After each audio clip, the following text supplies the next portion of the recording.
ibang nakakalam kung saan napunta yung pondo, ay dadalawang bagay lang ang nangyari. Either ibinulsa nung ni BP o ni STO o ginamit sa ibang bagay.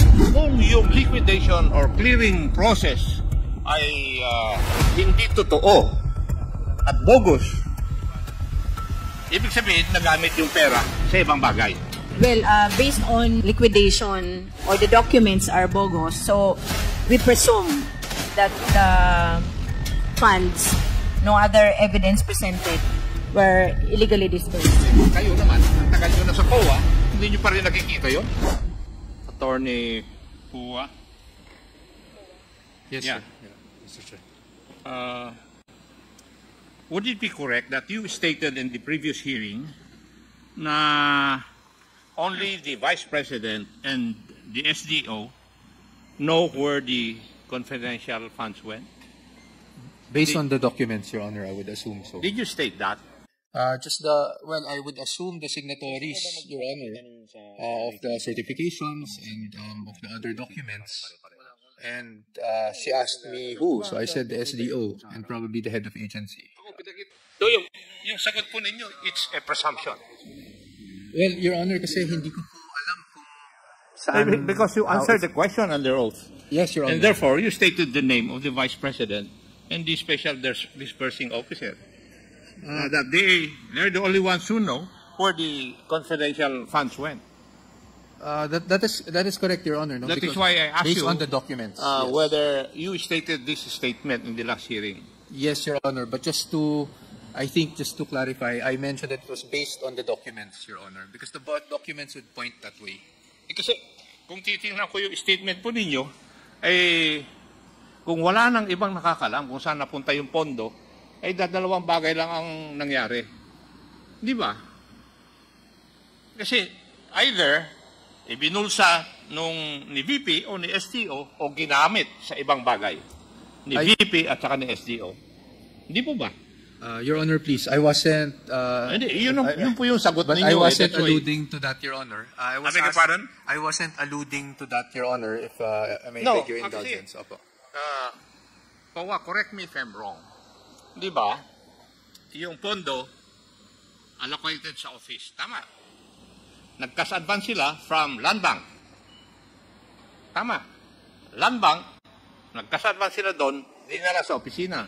Ang makaalam na lang doon ay yung head of office or head of agency at saka yung special disbursing officer. Tama.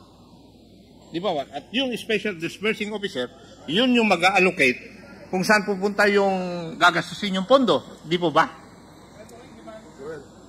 Sagutin niyo ako, COA. Do you agree with me? Yes. Pakisabi sa mic para marinig po lahat. With your permission, Your Honor, yes po, Your Honor. Yes. And therefore, kung yung liquidation or clearing process ay hindi totoo at bogus, ibig sabihin, nagamit yung pera sa ibang bagay. Would you agree with me, COA?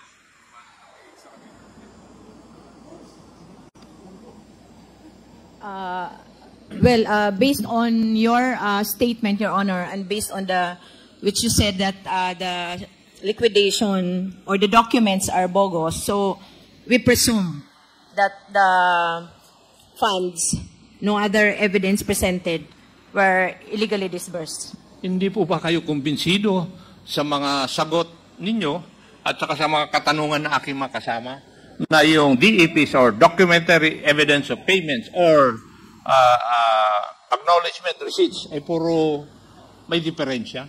Di po ba? And therefore, pag yung liquidation instruments, part of your clearing process or liquidation process, ay mali-mali na, ay saan napunta yung pera? Tell me. Dalawang bagay lang po. Kasi dami ko na naimbestigan na ganito nung nasa pulis ako eh. Saka sa PCINP. Di ba? Either ibinulsa or ginamit sa iba. Either way, mali. Di po ba? Would you agree, COA? If the liquidation po is bogus. Kasi Hindi naman napunta doon sa totoo eh. Doon sa clearing instruments na binigay. Di ba? Kung naibulsa, masama. Dinaka mo na eh, di ba? Ngayon, kung ginamit sa iba, technical malversation yun. Would you agree with me, Attorney? That is assuming it was not used as confidential expense. Eh, mali na nga yung clearing instrument sa liquidation process eh.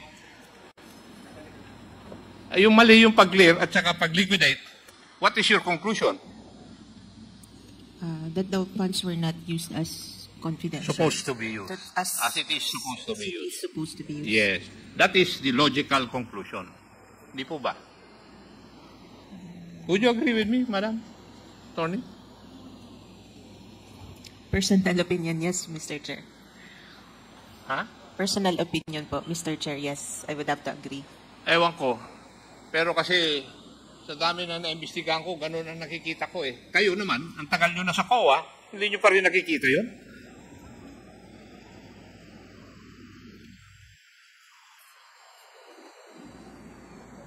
Di ba?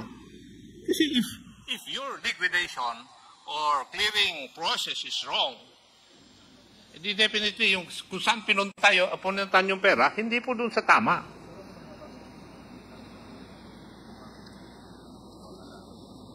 Could you give me an instance na mali yung liquidation process, tama yung pinuntahan ng pera? Pursuant to your guidelines.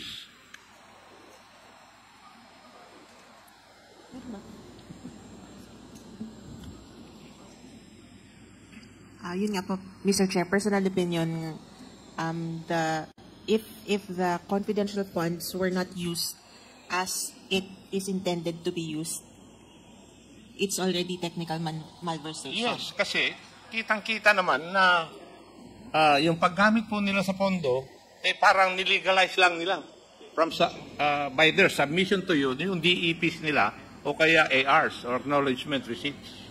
Di ba? Na mali-mali. Would you agree with me? Yes, Mr. Chair. Yes, thank you. Kasi yun ang nakikita ko na nangyari, process eh. Nag-withdraw sa land bank dahil nandun yung pondo na confidential fund. Dinala sa opisina yung SDO.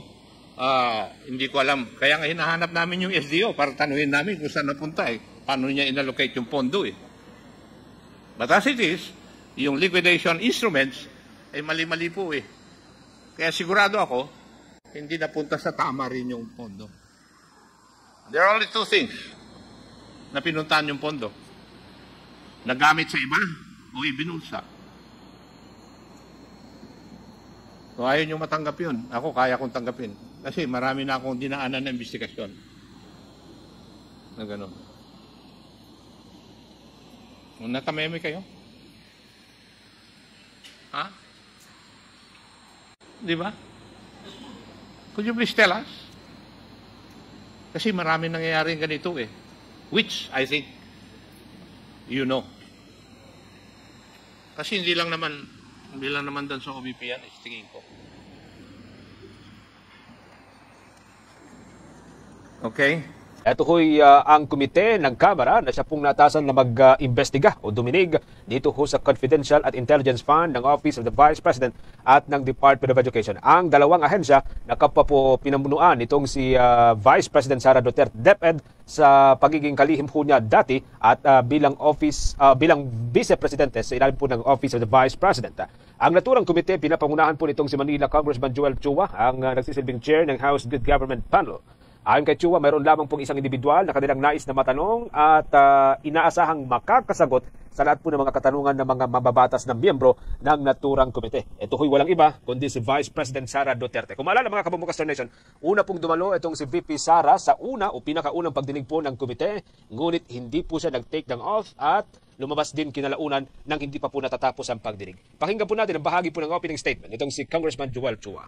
Marahil, mas makabubuting kung sa halip na mag-presscon ay dumalo na lamang sa ating mga pagdinig upang harapin ang mga katanungang ito under oath kabilang ang kanyang mga tauhan. May paliwanag o wala, isa lang ang tiyak na sagot. Malamang hindi napunta ang confidential fund sa mga estudyante pati sa kanilang seguridad. The numbers drawn came from the very documents submitted by the Vice President. To close, I emphasize that the discoveries made by the committee is just the tip of the iceberg. Marami pa po tayong kailangan malaman at mahalagang dapat malaman kung saan napunta.